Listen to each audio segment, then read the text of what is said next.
Welcome back to the Lydia McGrew channel. This week I want to talk about another undesigned coincidence that has come to my attention since I wrote Hidden in Plain View back in 2017. This coincidence has not yet appeared in any of my published work. It will be talked about in Testimonies to the Truth, which I hope will be out in 2023. It could be regarded as an external incidental confirmation. The category of external confirmation and undesigned coincidence, those categories do have some overlap. Generally, I distinguish them depending on how much of a role is being played by the external evidence. In this case, the external evidence is playing a pretty important role, but so is the intersection between the Gospels. So it's right on the line. It's really just a matter of terminology, and you can call it either of those. So for purposes of this video, I will refer to it as an undesigned coincidence. Now, it begins with a passage in Luke 13, and I'm going to read that before I start explaining.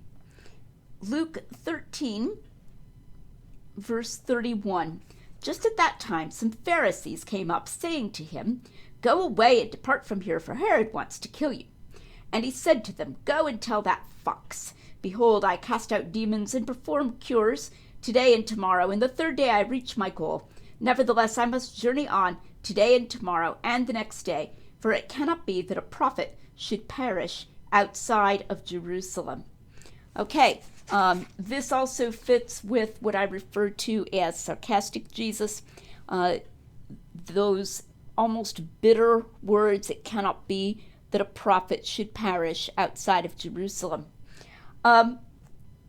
So Jesus is thinking of his death here, and he is being quote-unquote warned by the Pharisees to leave the location where he is because Herod supposedly wants to kill him.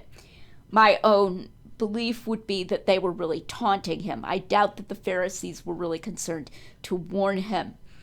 But they are assuming that Herod has jurisdiction over the place where he is and that he needs to leave to get out of Herod's jurisdiction.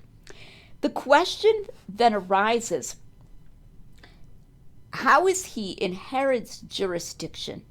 Because it appears that he has left Galilee, and Galilee is the only region that Luke has ever mentioned that lies within Herod's jurisdiction.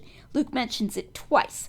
In Luke 3, at the very beginning, he's listing a lot of different rulers at the time of the beginning of John the Baptist's ministry, and lists Herod, and that would be Herod Antipas, being tetrarch of Galilee. And he brings it up again in Luke 23 at in the Passion narrative, where Pilate sends Jesus briefly to Herod, who is in Jerusalem at that time, after Herod learns that Jesus is from Galilee. So Luke is clearly aware that Herod is tetrarch and ruler of Galilee. But without going into too much detail, it does appear that Jesus has left Galilee by this time. For one thing, throughout this section, sometimes known as the central section or the travel section of Luke, it repeatedly refers to Jesus as journeying to Jerusalem. Now, there are questions that can be raised about that geographically, and I'm not going to go into all of those. I'll try to find a blog post that I wrote on it and link it in the show notes. My belief is that after Luke 9:51, we are in the last 6 months of Jesus' life, during which he was south of Galilee, and that Luke 9:51 that says he set his face to go to Jerusalem is referring to his leaving Galilee. But we can put it this way: if you're journeying to Jerusalem, it doesn't take you very long to get out of Galilee. So the very fact that he's emphasizing that he's going to Jerusalem, Jesus' own words emphasize this, in order to die, that together with Luke's repeated emphasis on his traveling to Jerusalem definitely can be taken to indicate that he is not in Galilee. So the question then arises, did Luke just make this up or what? because if he's not in Galilee, how is he in Herod's jurisdiction? You might say, well, Luke just wants to say something about Herod again, and he makes this up. It's unique to Luke, and it doesn't worry about all that stuff about whether he's still in Galilee or not. He appears not to be, and so he's not in Herod's jurisdiction. He's just being careless about that. Certainly, if all we had was the Gospel of Luke concerning Herod's jurisdiction, we would know only that he was Tetrarch of Galilee. And then we might wonder, so where is Jesus when this is taking place? Because they tell him to leave. Okay, the answer to this question comes from a combination of independent external evidence in Josephus, the Jewish historian, and independent evidence in the other three Gospels, Matthew, Mark, and John. Josephus mentions in the Jewish War that Herod Antipas was tetrarch both of Galilee and of Perea. Now, we know where Perea was independently. It was a region on the east side of the Jordan River, kind of a long strip. You can look it up in Wikipedia. You can find a map. So it was a strip that went kind of down along that east side, and then it kind of ends up across the Jordan from Jerusalem, and down there in the southern part of Perea. You're down in the southern part of Israel. Okay, so Herod was the ruler there, as well as in Galilee.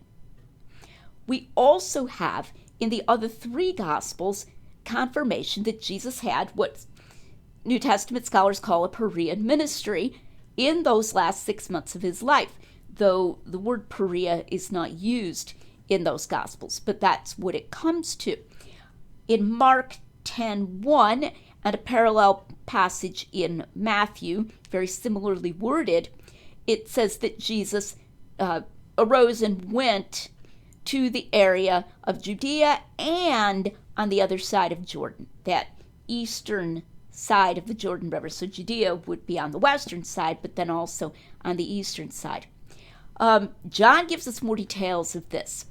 We find that at the end of John 10, after they tried to stone him for the second time in Jerusalem, he leaves, okay, and he goes to the eastern side of the Jordan, the Transjordan, where John says that John the Baptist had first been baptizing, several years before that. Then, at the time that Lazarus is sick in John 11, Jesus, after a slight argument with his disciples, they don't want him to go back into Judea and risk his life. He goes back over to Bethany on the west side of the Jordan and raises Lazarus. And then he goes back again after that, after raising Lazarus from the dead. So he's kind of going back and forth across the Jordan River. So that's more details of this Perean ministry. This passage that I read from Luke 13 is the closest that Luke comes to referring to a Perean ministry, and he doesn't say anything else about where Jesus is. He doesn't say that he's on the other side of the Jordan or anything like that. And I think Luke is also often narrating achronologically here, so even though you get the general impression that he's already left Galilee, it's not clear exactly what order all of this is happening in. So Luke is much less clear in referring to any Perean ministry than the other Gospels are, but the other Gospels are quite clear.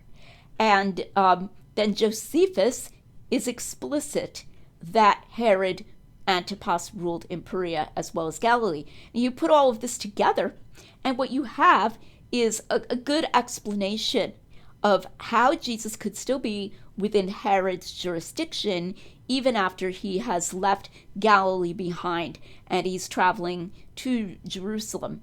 In the end, traveling to Jerusalem, as his own words say, to die.